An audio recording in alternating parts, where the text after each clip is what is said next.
Baik, terima kasih Mas Biva dan teman-teman dari Dormitori UHAMKA yang sudah memberi kesempatan saya untuk sharing. Assalamualaikum warahmatullahi wabarakatuh. Waalaikumsalam Waalaikumsalam warahmatullahi warahmatullahi wabarakatuh. Alhamdulillahi wa kafa wassalatu wassalamu ala rasulihil mustafa wa ala alihi wa ashabihi wa manihtada amma ba'du. Rasa syukur, rasa bangga kepunyaan Allah Subhanahu wa taala yang sampai Ramadan ke-13 ini. Ya Mas Biva ya ke-13 ya. Kita masih diberi kekuatan, diberi keimanan, keislaman karena itu yang paling utama ya bagi kita. Dengan keimanan dan keislaman itu kita mampu menikmati dan memaknai puasa. Karena bagi yang tidak beriman dan tidak berislam sangat berat gitu ya. Tapi karena kita punya keyakinan akan hari akhir, alhamdulillah kita menikmati sehat gitu ya sampai hari ini.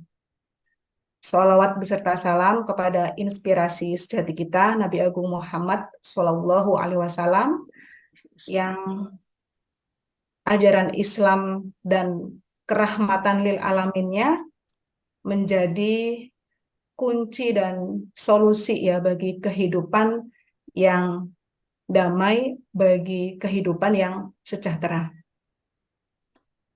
Baiklah teman-teman ya di sini sudah hadir juga mendampingi kita Bunda Zamimar yang saya hormati, guru saya juga ya mendidik saya semenjak masuk ke UHAMKA ini dan selalu memberi masukan dan bimbingan kepada saya. Juga Ustadz Ihsan ya, Ustadz Ihsan Suaib juga beliau guru saya dan teman-teman dormitori ya di sini juga ada senior-senior nih, Mas Biva, Mas Herdin, kemudian Mbak Walidah ya dan semua yang tidak bisa saya sebutkan satu persatu. Pada pagi hari ini saya diminta sharing ya oleh Ustadz Rohmani Ali untuk berbincang-bincang tentang ketokohan umat Islam, sahabat Rasulullah dan juga salah satu Khulafaur Rasyidin yaitu Utsman bin Affan. Saya izin share screen. Oke, ini adalah tema yang diberikan ya. Utsman bin Affan meneladani kesalehan sosial serta membumikannya di era kekinian. Jadi poin kita bukan kepada biografi secara rigid ya, karena nanti biografi itu bisa kita dapatkan di mana saja gitu ya, di banyak literatur, tapi bagaimana kita bisa mengambil spirit ya, mengambil inspirasi Utsman bin Affan untuk diterapkan hari ini.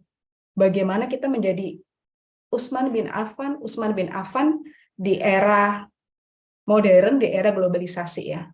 Meskipun Utsman bin Affan adalah tokoh laki-laki ya, tapi di sini kita akan berbicara tentang spirit, maka siapapun bisa menjadi Utsman bin Affan ya. Entah itu Niken, Salsabila ya, semuanya bisa menjadi Utsman bin Affan dengan cara kita terus ya menggali inspirasi, utamanya nanti saya akan mengambil sumber-sumbernya dari Al-Qur'an ya. Dan mohon maaf kalau ada keterbatasan literatur saya, nanti saya mengharapkan input ya dari teman-teman semua. Kita mengenal dulu ya sekilas tentang Utsman bin Affan.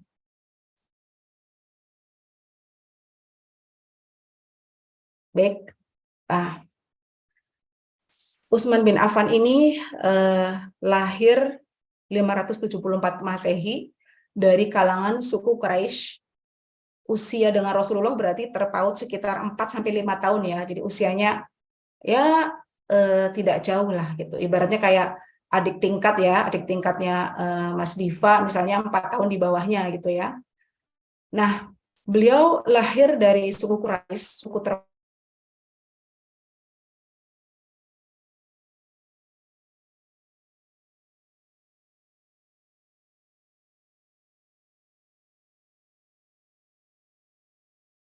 menyebarkan agama Islam itu mendekati orang-orang yang memang punya nama baik. Kita mungkin mendekati orang-orang yang memang punya follower banyak gitu kan, orang yang punya pengagum banyak gitu, termasuk Utsman bin Affan. Utsman bin Affan ini dikagumi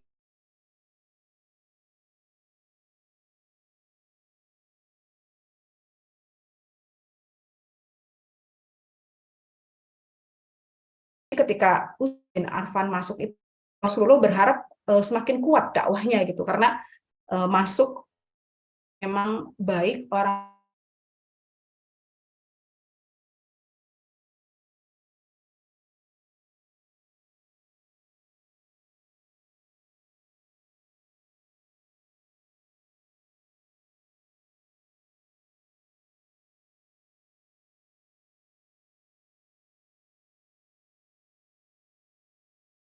kerabat ya, neneknya itu kerabatnya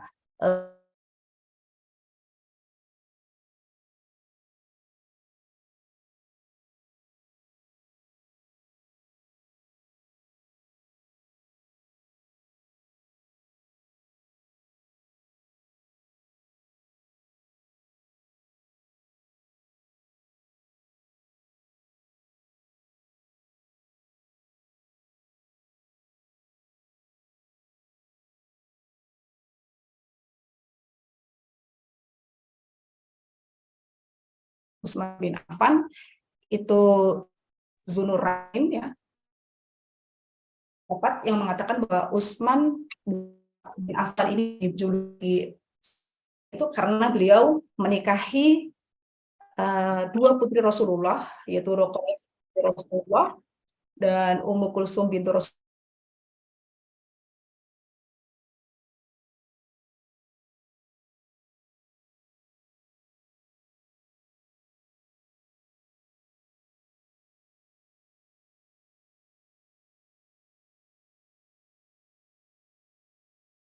Ini alasan kenapa beliau Zunurain gitu. Ada juga yang beranggapan bahwa Zunurain itu disematkan kepada Utsman karena Utsman itu memperbanyak membaca Al-Quran pada setiap malam ketika sholat, dianggap cahaya. Kemudian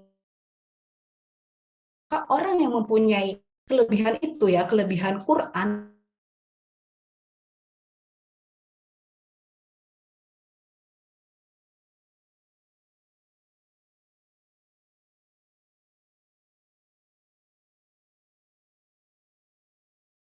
tahun gajah, kemudian masuk Islam, beliau hijrah pada 613 Masehi. Jadi ketika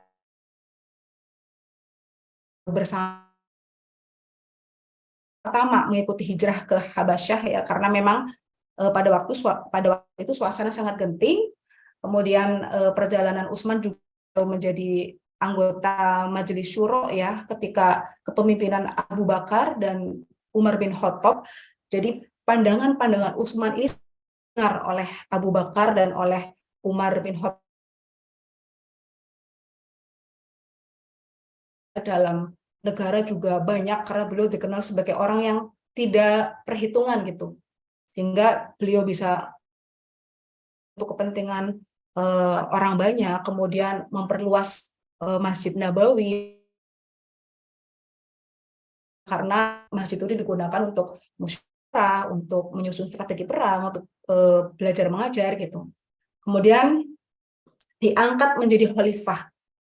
Utsman ini diangkat menjadi khalifah melalui majelis ya. Mungkin kalau teman-teman IMM itu melalui formatur gitu ya. Jadi ada orang-orang yang ditunjuk oleh Umar untuk bermusyawarah gitu. Bermusyawarah kira-kira siapa nanti kalau saya nggak ada gitu ya. Bagaimana Umar bin Khattab ini tidak menunjuk langsung, tapi beliau mempercayakan kepada orang-orang yang dianggap punya kapasitas dan mewakili umat Islam pada waktu itu. Yaitu ada 6 formatur itu ya, atau 6 anggota majelis yang nanti mengangkat Utsman dengan cara menjaring pendapat juga ya.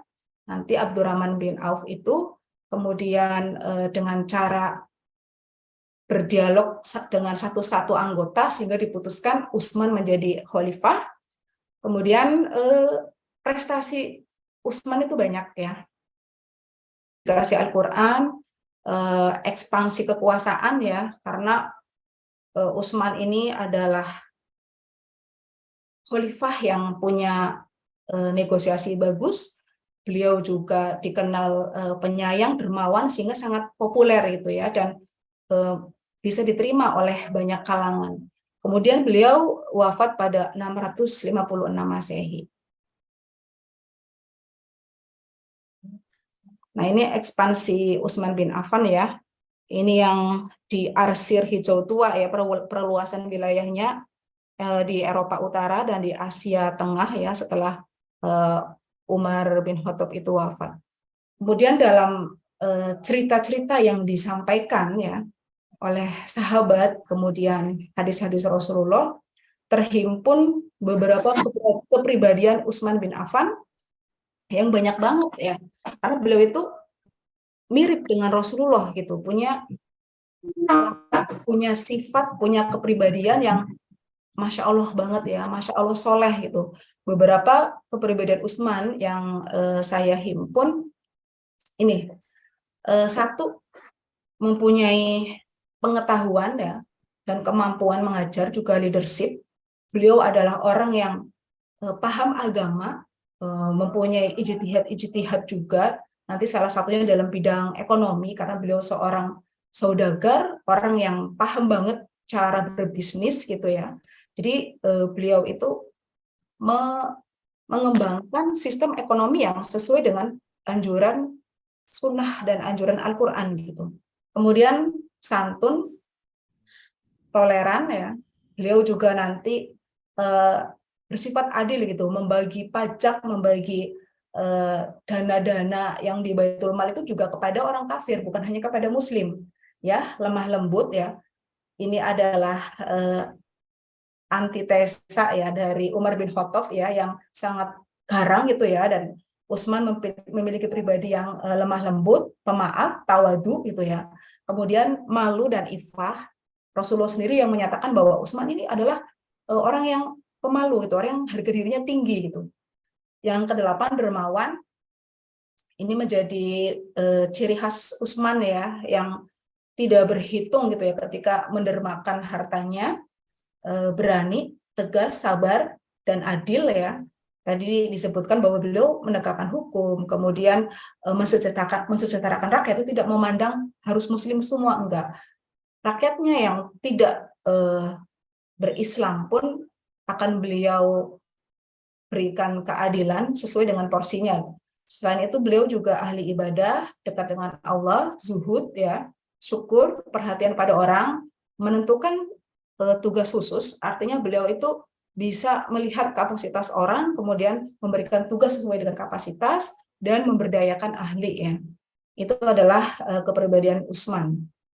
Kemudian ketika bicara 19 kepribadian ini, karena tadi poin yang akan kita bedah adalah kesalehan sosialnya ya, maka kesalehan sosial Utsman itu terletak di beberapa pribadi tadi yang saya tandai ya. Jadi ada kesalehan individual, ada kesalehan sosial. Kesalehan individual biasanya lebih bersifat vertikal ya, kita dengan Tuhan. Kita berzikir, kita tarawih, kita baca Quran, kita apalagi gitu ya, puasa. Nah, kesalehan sosial itu apa itu? Kesalehan sosial adalah Islam yang melihat seorang pribadi ya. Ini saya ambil contohnya atau pemberdayaan orang soleh, bukan orang yang bagus saja bacaan Quran, membaca 1000 sholawat gitu ya. Bagaimana ibadahnya itu,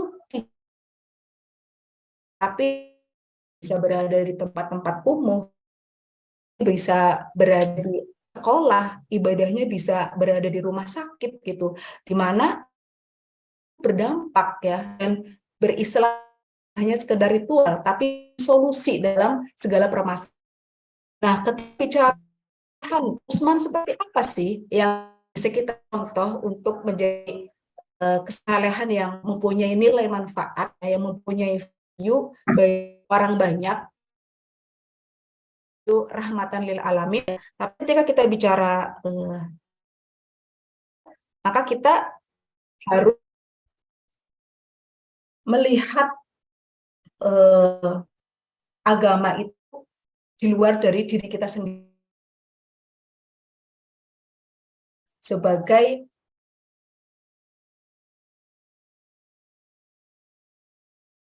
itu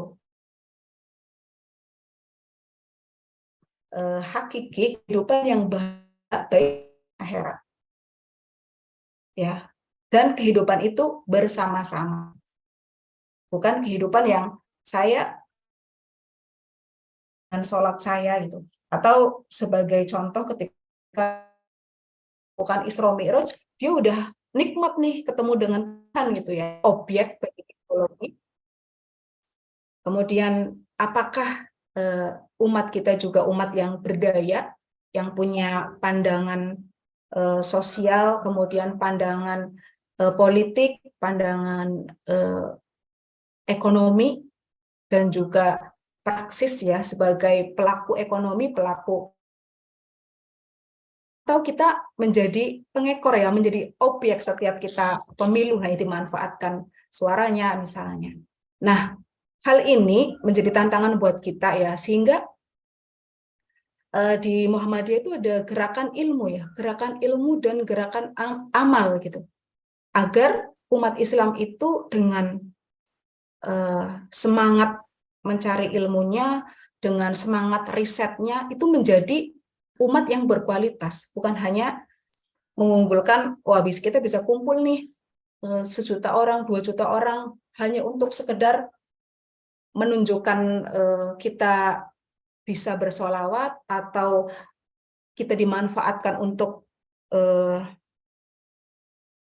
kepentingan politik itu ya, misalnya sekedar ditunggangi para penguasa untuk merebut kekuasaan, untuk menggoyah kekuasaan gitu ya, dengan aksi-aksi yang kadang-kadang tidak substantif gitu ya, karena kita turun ke jalan, tapi bagaimana dengan pendidikan gitu ya, bagaimana dengan pelayanan sosial gitu. Kalau misalnya kita hanya mengandalkan jumlah berkerumun gitu ya, tanpa mengutamakan riset, ilmu pengetahuan, dan juga persatuan gitu. Terus tantangan kita selanjutnya adalah kehidupan materialistik dan sekularisme ya.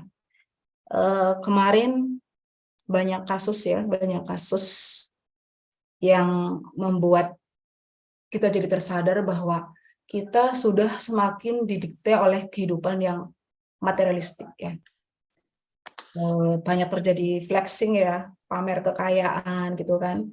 Kemudian orang merasa menjadi keren dengan branded barang-barang tertentu. Kemudian orang merasa saya itu akan dilihat sukses, akan dipandang berhasil kalau saya punya kendaraan bagus, kalau saya pakai barang-barang mewah, kalau saya bisa nongkrong di tempat bagus. Hal-hal semacam ini tuh bisa mengikis kepekaan kita terhadap sosial ya, karena kita melihat sesuatu itu dari materi, sehingga kita berlomba-lomba untuk memperkaya diri, tapi bukan untuk berbagi, bukan untuk kemaslahatan gitu, tapi untuk dipandang keren, dipandang populer gitu. Dan juga menghalalkan segala cara agar sukses dengan cepat ya, serba instan ya, ini tantangan hari ini. Wah, kalau pengen terkenal, saya harus bikin konten nih biar viral gitu ya, gimana pun caranya, entah itu konten itu berbau maksiat, entah konten itu kontroversi, tapi saya harus cepat populer, saya harus cepat sukses ya. Itu tantangan kita. Kemudian kapitalisme dan industrialisasi. Ini adalah apa ya? Nasihat Utsman kepada kaum muslimin ya, ketika terjadi krisis ekonomi gitu. Jadi ketika krisis ekonomi, ya kita jangan serakah lah, jangan menimbun gitu ya. Tidak boleh untuk menimbun makanan, menimbun harta untuk sendiri, padahal krisis sedang terjadi. Maka Utsman itu memberikan hartanya, bahkan ketika ada saudagar-saudagar yang ingin berbisnis, beliau memberikan atau melakukan transaksi itu tidak dengan untung yang besar-besaran ya, karena situasinya sedang sulit gitu. Ketika para sahabat itu bertanya, kamu untungnya dari mana, Utsman gitu ya? Maka Utsman menjawab, ya Allah yang memberi keuntungan kepada saya berlipat ganda nanti gitu. Jadi keyakinan beliau dan tidak tamak gitu ya, tidak rakus terhadap harta. Selanjutnya, spirit penghargaan pada ilmu. Tadi ya, gerakan ilmu gitu ya. Ada di surat Al-Alaq juga, tidak saya sebutkan semuanya, tapi tadi ada salah satu sifat Utsman itu adalah mengangkat ahli gitu. Jadi orang yang punya kapasitas maka diangkat menjadi pembantu Utsman dalam pemerintahan gitu ya, menjadi menteri gitu ya, yang mengurusi masalah sesuai dengan keahlian gitu. Maka orang-orang yang berilmu itu diangkat derajatnya, dan Utsman pun menerapkan bahwa kalau keilmuannya kesehatan ya menteri kesehatan, kalau keilmuannya keuangan ya menteri keuangan gitu ya. Jadi penghargaan pada ilmu ini penting sebagai bagian dari gerakan dan kecintaan kita pada ilmu. Selanjutnya berlaku adil. Berlaku adil ini kita sebagai seorang pemimpin harus bisa memberikan hak-hak ya, memberikan hak-hak kepada siapapun yang kita pimpin, baik itu yang muslim ataupun yang non-muslim gitu ya. Di sini disebutkan di Al-Maidah, hai orang yang beriman, hendaklah kamu jadi orang-orang yang selalu menegakkan kebenaran karena Allah, menjadi saksi dengan adil, dan janganlah sekali-kali kebencianmu terhadap suatu kaum mendorong kamu untuk berlaku tidak adil ya. Meskipun kita benci, tapi tetap harus adil. Berlaku adillah, karena adil itu lebih dekat kepada takwa, dan bertakwalah kepada Allah, sesungguhnya Allah Maha mengetahui apa yang kamu kerjakan. Berani ya, berani kita sebagai generasi muda ya, harus berani amar ma'ruf nahi mungkar. Kita tidak disetir oleh harta, tidak disetir oleh kekuasaan gitu ya. Meskipun tadi Utsman mencontohkan untuk bersifat menjaga harga diri, untuk bersifat malu ya, malu untuk berbuat maksiat, tapi berani untuk menegakkan keadilan, kritis gitu ya. Nanti dibarengi juga di surat Ali Imran 110 misalnya, kita harus amar ma'ruf nahi mungkar, harus menjadi golongan yang tidak diam gitu ketika melihat kemungkaran, dan harus terus mencari inovasi, bergerak untuk menciptakan peradaban yang mulia, peradaban yang utama itu bersinergi dengan pemerintah tapi ketika pemerintah salah kita pun harus berani menegur. Selanjutnya tadi berbagi ya kedermawanan Utsman. Sekali-kali tidak sampai kepada kebajikan yang sempurna sebelum kamu menafkahkan sebagian harta yang kamu cintai, dan apa saja yang kamu nafkahkan maka semuanya Allah mengetahuinya. Dan terakhir, toleransi. Allah tidak melarang kamu untuk berbuat baik dan berlaku adil terhadap orang-orang yang tidak memerangimu karena agama dan tidak pula mengusir kamu dari negerimu. Sesungguhnya Allah menyukai orang-orang yang berlaku adil. Nah, ketika bicara tentang keadilan juga adalah bicara tentang toleransi ya, bicara tentang memberikan hak-hak orang lain untuk hidup, hak-hak orang lain untuk beragama. Ya, sudah habis alhamdulillah Mas Diva. Museum adalah tempat menyimpan masa lalu, Rusuna wa Uhamka adalah tempat menyiapkan masa depan. Billahi fi sabil haq fastabiqul khairat albiru man ittaqa. Wassalamualaikum warahmatullahi wabarakatuh. Waalaikumsalam warahmatullahi wabarakatuh. Alhamdulillah teman-teman, ini sangat masya Allah banget ya yang kalian sampaikan, ditutup dengan sebuah kalimat yang mungkin itu bisa menjadi sebuah stimulus juga teman-teman ya, ketika memang hari ini di kehidupan yang bisa dikategorikan milenial ataupun zaman kekinian, banyak sosok Usman yang bisa dikategorikan orang Muslim ataupun orang Islam tuh wajib dia menjadi orang sukses teman-teman, khususnya dia sukses di dalam hal materialistik ya. Karena ya tadi bagaimana kita bisa untuk zakat, bersedekah dan segala macamnya kalau hari ini kita belum settle di ranah ekonomi. Tapi bukan berarti kita ingin menjadi Usman malah mengambil langkah-langkah yang malah merugikan. Kayak saya teringat dengan apa ya, dengan orang yang pertama kali yang nantinya akan masuk neraka ternyata orang yang berilmu, orang yang suka baca Quran, karena mereka paham, mereka tahu gitu bahwasannya korupsi itu nggak boleh, bahwasannya melakukan kezaliman itu nggak boleh. Tapi pada akhirnya dilakukan atas dasar tadi kekuasaan dan segala macamnya. Nah mungkin di sini teman-teman ada yang terpantik dengan tadi apa yang disampaikan oleh pemateri kita pada kesempatan kali ini. Silahkan saya buka untuk pertanyaan. Untuk dua pertanyaan dulu teman-teman. Siapa yang ingin bisa mengangkat tangannya? Raise hand teman-teman maksudnya. Oke, di sini sudah ada Hoirudin sama Adia sama Amin. Ini 3 orang bertanya atau 1 orang ini ada?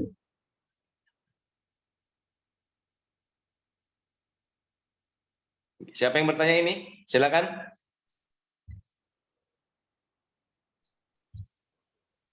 Adia.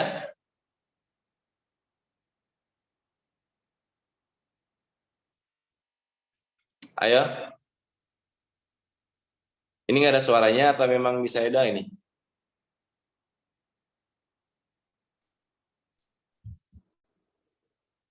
Oke, mungkin sambil di sini ada El, Fai sama Evan Gunawan. Silakan mungkin terlebih dahulu El. Ya. Oke. Ketika saya izin bertanya mengenai masa pemerintahan Usman bin Affan.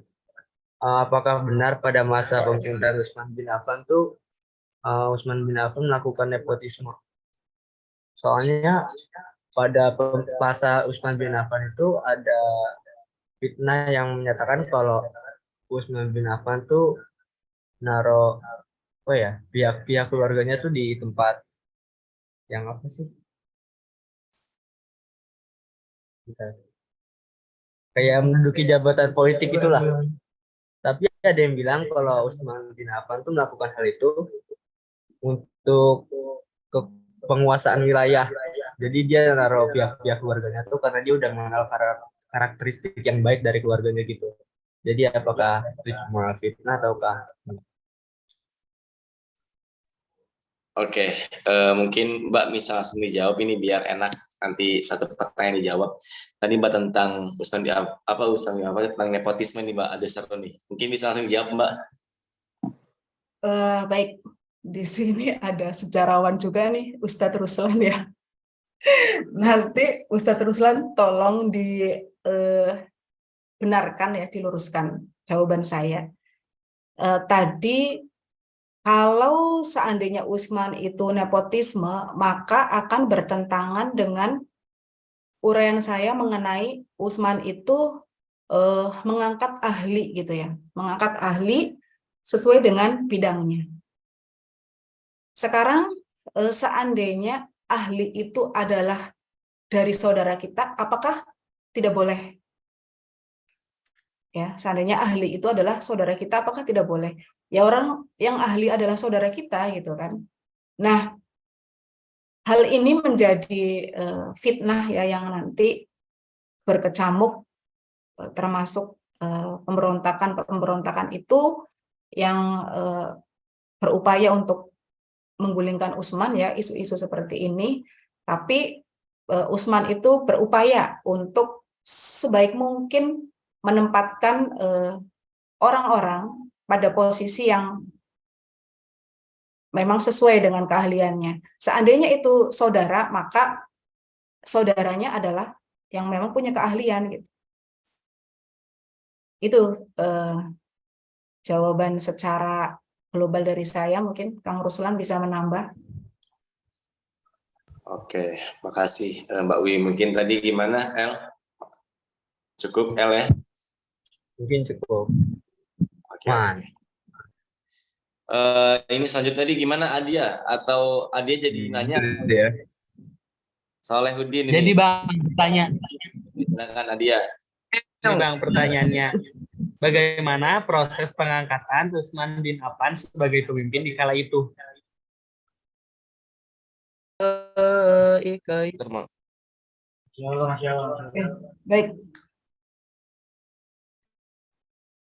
Gimana Kak Biva, langsung atau? Iya Mbak, langsung aja Bang Awam Mbak. Ya, tadi disinggung sedikit memang ya, bahwa Utsman bin Affan itu diangkat melalui musyawarah mufakat berdasarkan formatur ya, atau majelis syuro yang ditunjuk oleh Umar bin Khattab.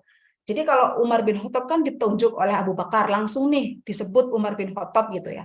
Tapi kalau Utsman itu, Umar bin Khattab tidak langsung menyebut Utsman, tapi menunjuk beberapa orang yang dianggap punya kapasitas, yang dianggap soleh untuk berunding gitu. 6 orang itu nanti berunding, di dalamnya ada Ali bin Abi Thalib juga, dan akhirnya setelah diadakan jajak pendapat, kemudian formatur itu juga bertanya kepada masyarakat gitu ya, maka kecenderungan paling banyak adalah kepada Utsman. Maka musyawarah demokrasi, tapi demokrasi yang diwakilkan ya, diwakilkan oleh 6 formatur atau anggota musyawarah itu yang menunjuk dan menentukan Utsman. Jadi Umar tidak langsung menunjuk, dan itu membuktikan bahwa metode pemilihan pemimpin di Islam itu tidak ajak, tidak permanen, tapi sesuai dengan kondisi, sesuai dengan situasi, dan situasi Utsman dan situasi Umar dan situasi Abu Bakar berbeda, dan Utsman dipilih berdasarkan musyawarah majelis syuro seperti itu.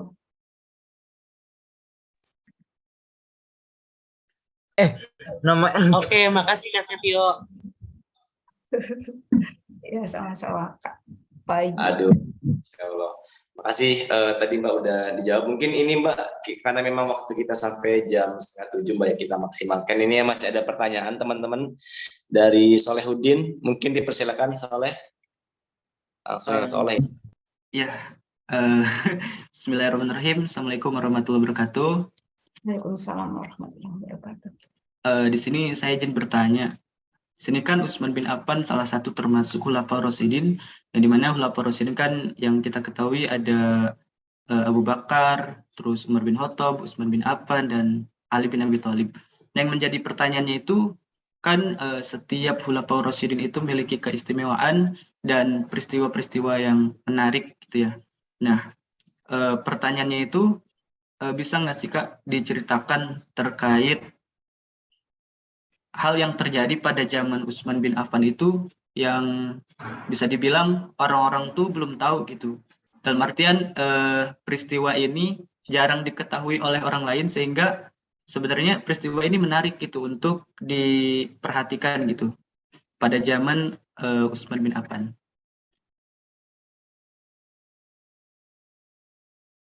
Ini pertanyaannya sungguh sulit nih Kang Ruslan, saya untuk menjawabnya. Hal-hal yang belum diketahui ya oleh publik ya. Sebelumnya saya sampaikan dulu ya, saya tidak expert dalam sejarah ya, karena tadi intisarinya adalah mengambil spirit kesalahan sosial, maka saya mengambil beberapa sifat-sifat atau pribadi Utsman yang layak kita tiru gitu ya, untuk kehidupan hari ini, untuk dijadikan sebagai api ya, api kita dalam berdakwah gitu. Kalau peristiwa-peristiwa yang tidak diketahui publik, saya belum mendalami itu. yang kita ketahui bersama, beliau berupaya sekuat tenaga mencurahkan pikiran, tenaga dan hartanya, dan harus berakhir dengan naas ya. Dan pengorbanan beliau selama 11 tahun gitu ya, selama 11 tahun itu menunjukkan bahwa beliau itu punya power gitu ya, punya kekuatan sehingga kepercayaan publik itu berlangsung begitu lama ya, dan dia termasuk yang terlama ya di antara Khulafaur Rasyidin. Kemudian tadi beberapa sifat-sifat Utsman ya, terutama tentang kejelian beliau agar masa depan Islam itu betul-betul terarah itu dengan kodifikasi Quran ya, bagaimana Quran menjadi rujukan umat Islam dan menjadi pikiran Utsman juga gimana nih supaya terjaga gitu ya, supaya bisa tersebar luas di berbagai belahan dunia, sehingga rahmatan lil alamin itu nanti benar-benar praksis gitu ya dengan kodifikasi Al-Quran. Dan juga bagaimana Utsman itu menghargai ilmu dan menjadikan Al-Quran dan hadis itu sebagai tuntunan ya, tuntunan dalam beliau mengambil keputusan, dalam beliau berijtihad gitu. Jadi yang saya tahu itu Kak Solehudin. Kemudian hal-hal yang tersembunyi ya, yang belum diketahui publik, saya tidak tahu. Gitu. Terima kasih. Baik Kak, terima kasih atas jawabannya Kak. Ya. Nih ada lagi Mbak, ini Bang Musa nih menambahkan atau bertanya ini. Ini menambahkan Makasih, sih, mungkin bertanya. Mbak Dewi ini senior saya punya tanggung jawab untuk membantu. Ya. Membantu menambahkan saja, sebenarnya tadi udah pas gitu.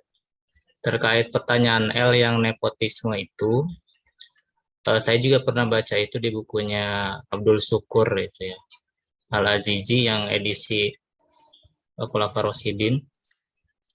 Jadi alasan Utsman kenapa gitu ya mengangkat saudara-saudaranya menjadi pimpinan ya, menjadi gubernur, menjadi kalau sekarang mah ya wali kota gitu ya, gubernur dan lain-lain. Karena karakter Utsman itu yang sangat lembut itu loh. Diceritakan saking lembutnya Utsman, malaikat aja malu gitu ya. Malaikat aja malu gitu. Kalau ketemu Utsman itu. Benar tadi yang dikatakan oleh Mbak Dwi, enggak menutup kemungkinan gitu ya bahwa saudaranya gitu ya atau kerabatnya yang dekat-dekat itu kalau memiliki kualitas nggak ada yang salah gitu. Karena selama ini nepotisme itu kan kita konotasikan negatif ya, ngangkat yang terdekat gitu. Tapi lagi-lagi kan ini urusan kualitas. Kalau kemudian mengangkat jabatan ya seorang hanya karena harus di luar dari lingkaran dia tanpa memandang kualitas, justru itu yang keliru gitu. Jadi yang utama adalah kualitas itu. Yang kedua, Utsman itu akan lebih mudah menegurnya katanya gitu ya, jika saudara-saudaranya itu salah. Cuma ya orang-orang di sekitarnya memandang itu satu hal lain gitu ya, akhirnya fitnah di mana-mana sampai Utsman di rumahnya dikepung gitu ya berhari-hari sampai akhirnya beliau terbunuh. Kemudian yang kedua dari Soleh, kalau yang tidak diketahui oleh publik ya berarti kita juga nggak ada yang tahu gitu. Karena kita juga anggota dari publik itu. Tapi kalau kita lihat yang fenomenal gitu ya dari Utsman ini salah satu orang yang pelopor ketahanan militer di bidang maritim itu.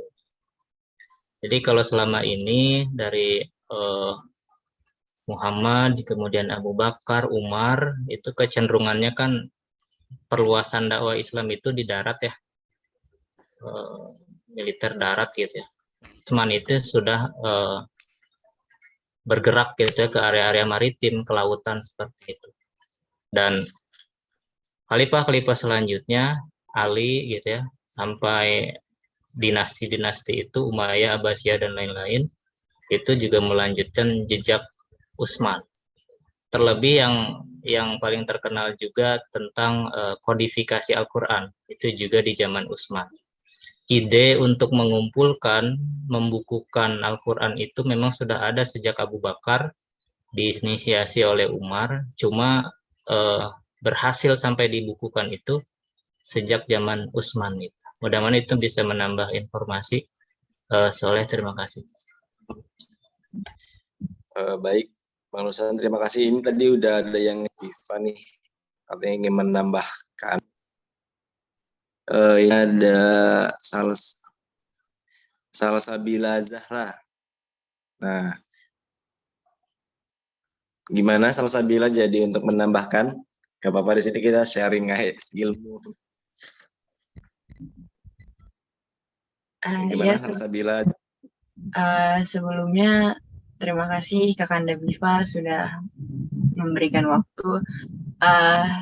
Mohon maaf kalau misalkan ilmu saya masih kurang dari abang-abang atau kakak-kakak sekalian, tapi kalau misalkan saya pernah mendengar ceritanya Utsman bin Affan ini, yang paling melekat di ingatan saya adalah bagaimana dia itu takut sekali sama Allah sampai malaikat itu aja tuh malu gitu sama beliau. Pernah saking takutnya beliau sama Allah, dalam suatu kejadian beliau itu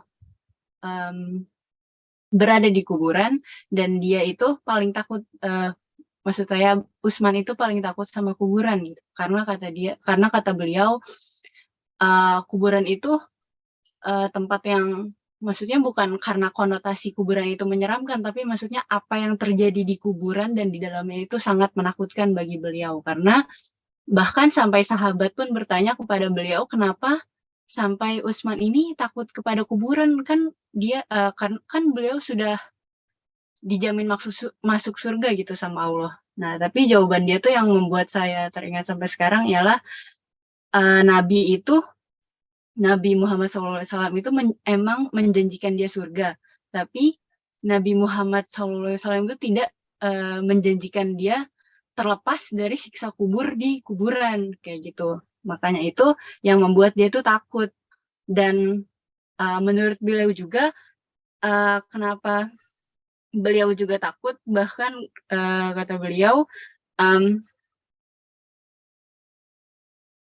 beliau menyatakan sebelum hal yang paling beliau menakutkan adalah gini, kan sebelum kematian itu, sebelum kita berada di pintu surga dan neraka itu kan pasti kan kita masih ada berada di alam kubur, dan menurut beliau tuh itu yang paling menakutkan, karena di alam kubur itu adalah proses yang paling lama dan paling ibaratnya paling berat sebelum menuju ke surga atau neraka, dan menurut beliau itulah yang paling berat di situ. Terima kasih Biva, maaf kalau misalkan penyampaiannya kurang jelas. Oke, terima kasih telah menambahkan dari Salsabila Zahra. Ini teman-teman, karena waktu kita singkat juga, ini satu pertanyaan terakhir. Apakah ada yang bertanya teman-teman? Silakan untuk menggunakan fitur raise hand-nya. Pertanyaan terakhir. Apakah ada yang ingin bertanya kembali teman-teman?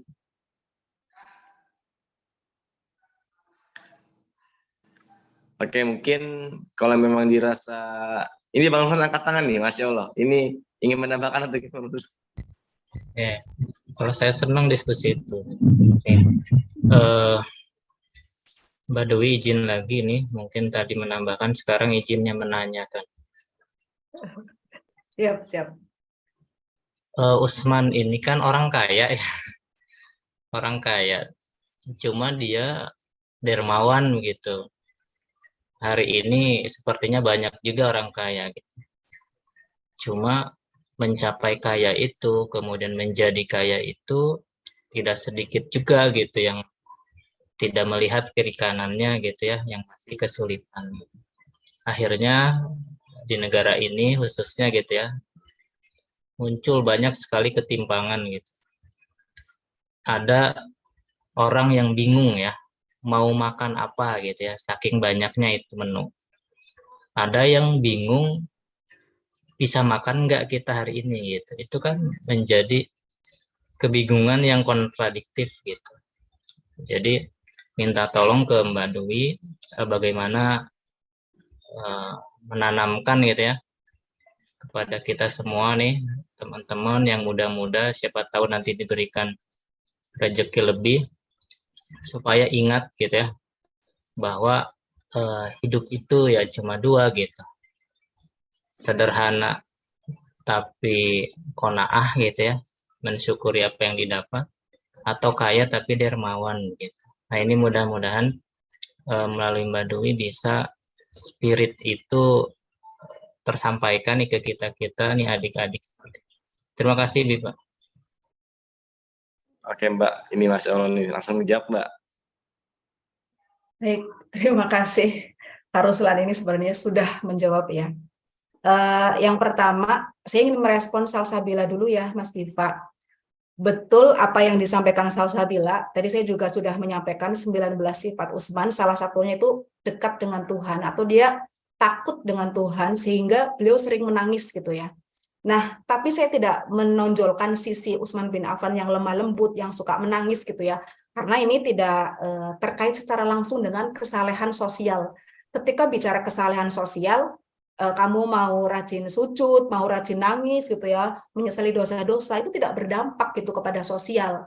Ya, jadi kalau nangis doang, lembut doang hatinya, itu nggak menyelesaikan masalah ya, menyelesaikan masalah sosial, itu yang pertama. Tapi untuk muhasabah memang harus ya, dan itu dilakukan Utsman, dia muhasabah dekat dengan Tuhan, bahkan zuhud gitu ya, meskipun hartanya miliaran, triliunan gitu ya, dia nggak pengen punya jet pribadi lah seperti itu ya, tapi malah justru beli sumur buat masyarakat gitu. Dan nyambung ya Salsabila, kezuhudan Utsman, pemalunya beliau itu tidak berhenti di situ ya, kekayaan beliau gitu tidak berhenti di situ. Tapi bagaimana tadi Bang Ruslan menyampaikan bahwa kita kaya itu mau apa, untuk apa gitu. Kalau kita tujuannya menimbun harta, maka kita punya emas berapa puluh ton pun, pulau berapa ribu pun nggak akan cukup ya. Kemudian tadi pilihan-pilihan yang Mas Ruslan berikan, saya tidak sepakat Bang Ruslan memberikan pilihan kita qanaah aja gitu. Jangan sampai ada yang merasa nyaman di zona kemiskinan ya, jangan sampai itu. Karena kita harus haji, kita harus zakat gitu ya. Jadi pilihannya adalah kita harus kaya dan dermawan. Gitu ya, kalau kita cita-cita ya saya mah mau hidup sederhana saja lah, maksudnya sederhana dalam artian miskin janganlah. Upayakan kita mempunyai aset-aset untuk kepentingan orang banyak. Dan tadi pilihannya adalah kita mati gitu ya, mati dengan investasi yang tinggi, investasi akhirat, atau mati tidak punya investasi apa-apa. Maka investasi yang pasti berkembang ya sebagai orang beriman adalah investasi akhirat tadi gitu. Jadi apa yang kita keluarkan, yang kita berikan, itulah tabungan kita ya. Maka Utsman gimana caranya bisa beli sumur, gimana caranya bisa melebarkan Masjid Nabawi gitu ya. Gimana caranya bisa berdagang untuk memberikan kemudahan bagi orang-orang yang sulit mendapat akses makanan. Itu adalah menjadi cita-cita kita bersama umat Islam gitu. Karena tadi kita kuantitasnya banyak tapi kualitasnya minim. Jangan-jangan kita adalah salah satu penyumbang orang-orang miskin gitu ya. Artinya kita belum bisa menjadi mayoritas yang berkualitas, yang menguasai aset untuk kepentingan orang banyak. Itu ya Kang Ruslan ya.